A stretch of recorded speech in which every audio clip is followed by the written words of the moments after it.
So before I ask you about the book, can I ask you about your working relationship first of all? And Well, it's not get personal.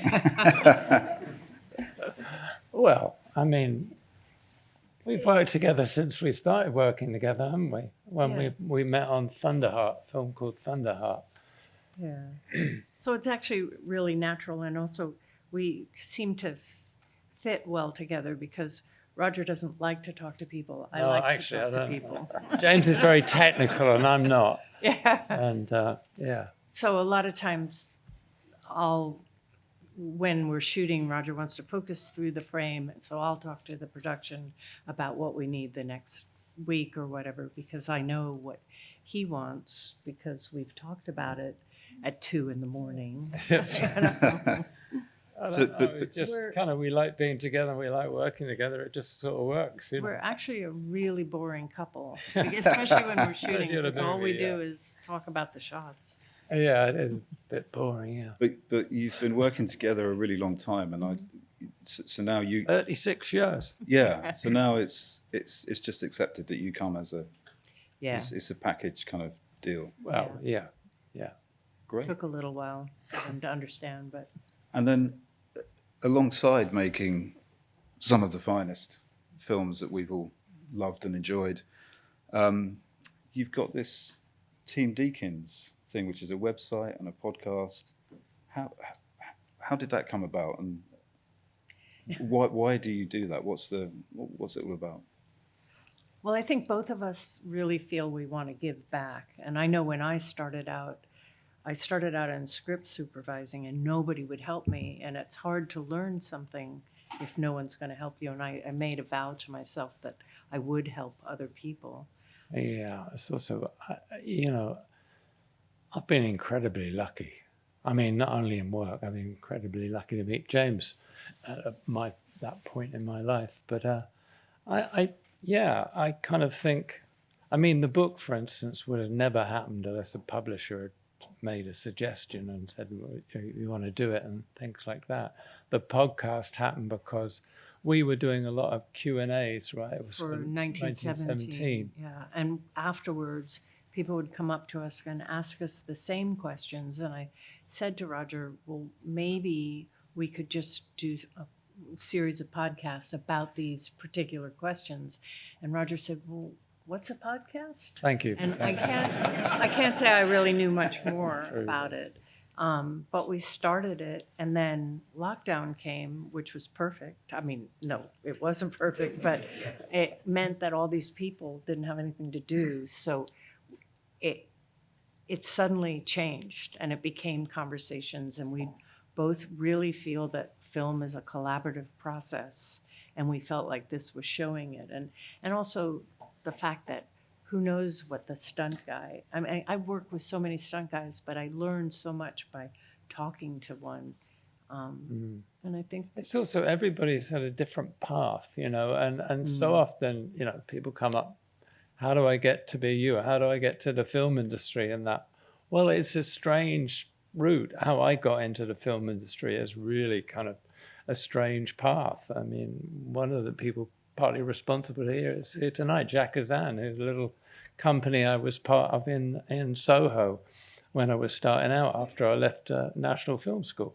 I mean, it's just luck, opportunity, meeting people. And I think it's important to kind of express that to students and other people that are thinking, how am I going to make it, And that sense of, with the website and the podcast, that sense of giving something back, I feel as though that's present in the book, because the way you've written it is very much really accessible. Anyone could, you wouldn't have to be a cineast to read it. And it's got a kind of blend of storytelling, and there's some technical stuff in there as well. And so was that a very kind of deliberate thing on your part? Did you want to get that balance? Yeah, very much. I think, originally, I think when the publisher started talking about it, they wanted something a bit more traditional, kind of Hollywood thing. But and I kind of wanted to make it, but I couldn't have done it unless it was personal. I mean, it would have just been a technical manual, and I mean, basically, we've been doing that on our website. We run a website, and people ask certain questions, and I put up diagrams on that. So I didn't want to just do that. So, yeah, so it evolved in that to what it is. Yeah, it was interesting because it changed from what they originally came to us to ask us to do. And, you know, we kind of had to push and push for it. And then they got it, you know, when they started to see the material. And can I ask, because the book is a memoir of 40 years in the industry, and obviously you've, as you go through the book, by the way, every film you're like, oh wow, they're all bangers that I'd love to see in the cinema. But something that's prominent in your work is that you've had these long-lasting collaborations with some very, very fine film directors. First of all, creatively, what does that give you? And then second of all, how do you make that work? Because I can't work out how you sort of keep working with the same directors in an industry that's so difficult to manage, with people leaving projects, and it's all about the cast in terms of when they get scheduled. Yeah, I mean, scheduling's a nightmare. Yeah, I mean, there is a kind of like, you do give up working with a greater kind of breadth, a number of different people, because you're staying loyal and they're staying loyal to you, so you feel you want to stay loyal to them. But at some point you kind of go out of sync, and the director will use somebody else and you'll work with another director, you know. And just the nature of the business, really. There is an advantage to working with a director more than once, because you start to develop a shorthand so you can go even further. You don't have to explain what you're thinking to someone else because you already have your little keywords. Yeah. So much is about trust, and especially before the days of playback and before the days of digital cameras, it was really about trust.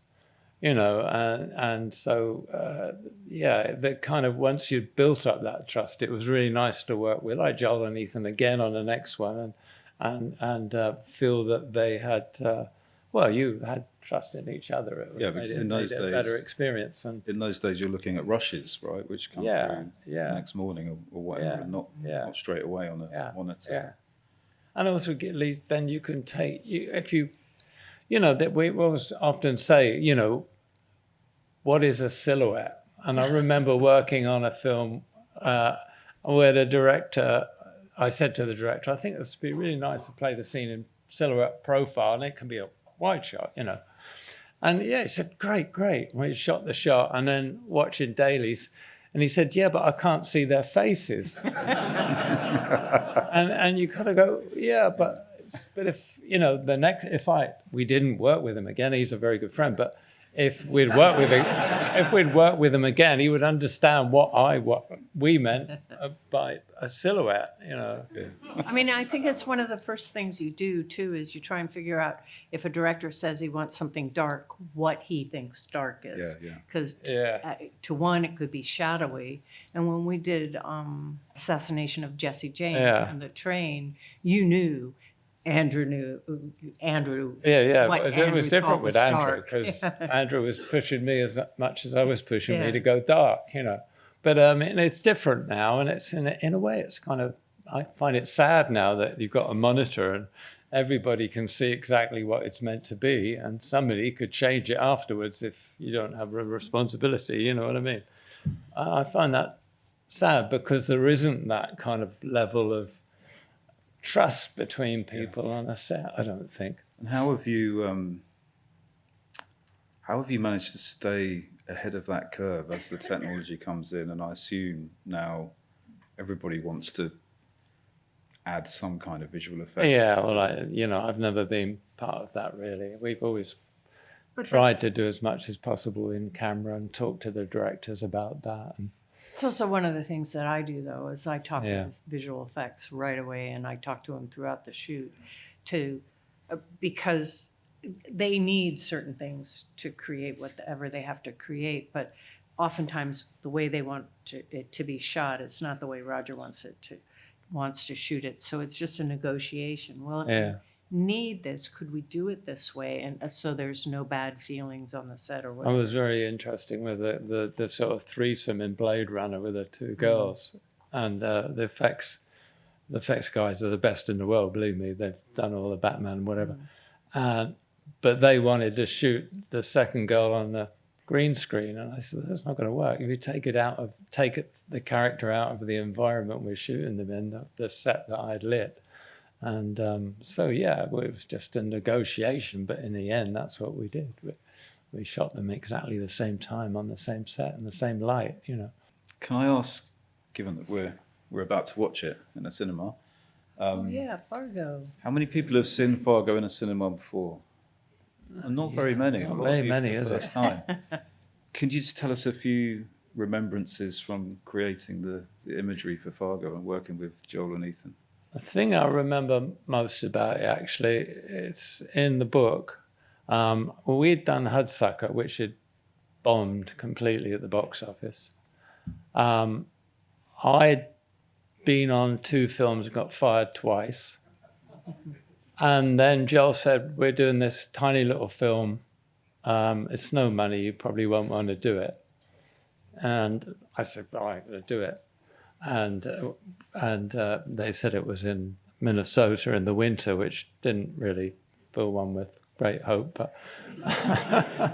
But it was great. It was a wonderful experience. And it was like one of those kind of like up and down moments for me, because I remember we were shooting in the parking lot in Minneapolis in the middle of the night.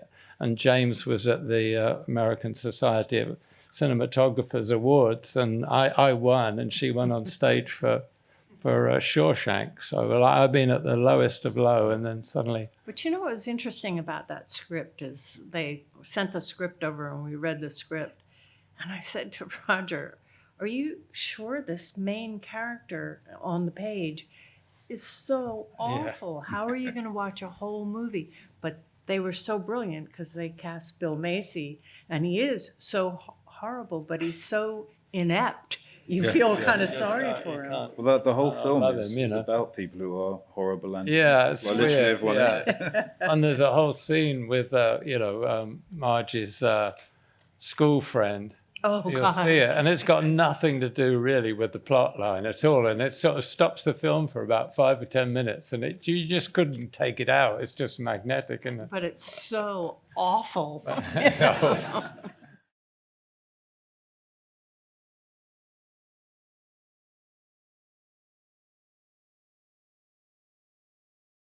You know, it's funny that the sort of technology's sort of been there, and it's like a project's come up, and we've kind of found the possibility. Like 1984 is kind of, I think, the first use of bleach bypass on a film completely, on a major studio film anyway.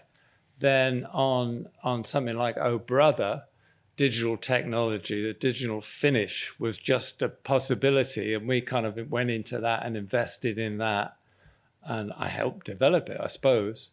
And then, come to 1917 and all those sort of gimbals and the stabilizing systems and stuff, we kind of researched into things that were only just in their infancy, but they were there, and it allowed us to shoot that film in that particular way.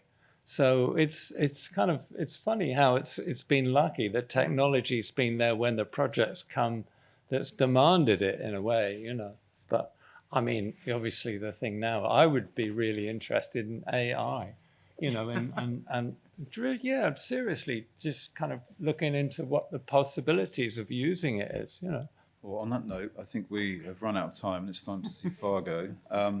If you don't own one of these, please do get yourself one. They're available in our bookshop or online. It's really, really fantastic. Also, visit Team Deakins' website and listen to the Team Deakins podcast. And join me in thanking Roger and James for their time this evening.